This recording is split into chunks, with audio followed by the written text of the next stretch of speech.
नागपूर जिल्ह्यातील चोरबाहुली चोरखुमारी बायपास रोडवर आज दुपारी 3 वाजताच्या सुमारास भीषण अपघात घडला. भरधाव वेगात आलेल्या अज्ञात ट्रकनं दुचाकीला जोरदार धडक दिली. त्यात मोठी आई पुतण्याचा जागीच मृत्यू झाला. या अपघातामुळे परिसरात खळबळ उडाली असून नागरिकांमध्ये संतापाची लाट पसरली आहे. मृतकांची ओळख कलाबाई लांजेवार आणि आदित्य वासनिक, दोघेही अंबाझरी येथील रहिवासी अशी करण्यात आली आहे. आज दुपारी दोघेही दुचाकीवरून रामटेकच्या खासगी रुग्णालयाकडे जात होते. मात्र अचानक मागून आलेल्या भरधाव ट्रकनं त्यांच्या दुचाकीला उडवलं.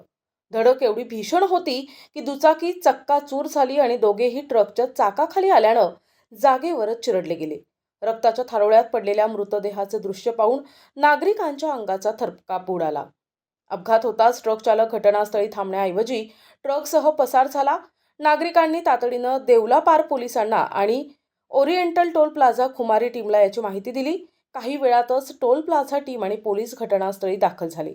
मृतदेह ताब्यात घेऊन उपजिल्हा ग्रामीण रुग्णालय देवलापार येथे शवविच्छेदनासाठी पाठविण्यात आले.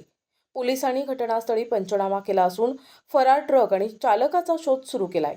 मात्र अद्यापही कोणताही ठोस मागोवा लागला नाहीये. या भीषण अपघातामुळे मृतकांच्या कुटुंबियावर दुःखाचा डोंगर कोसळलाय. गावकऱ्यांनी प्रशासनाच्या निष्क्रियतेवर तीव्र नाराजी व्यक्त केली असून दोषींना कठोर शिक्षा देण्याची मागणी केली आहे. हा अपघात केवळ दुर्दैवी नाही, तर वाहतूक व्यवस्थेतील गंभीर हलगर्जीपणाचं ठळक उदाहरण आहे. आता प्रश्न हा आहे की ट्रक चालकाला अटक होणार का?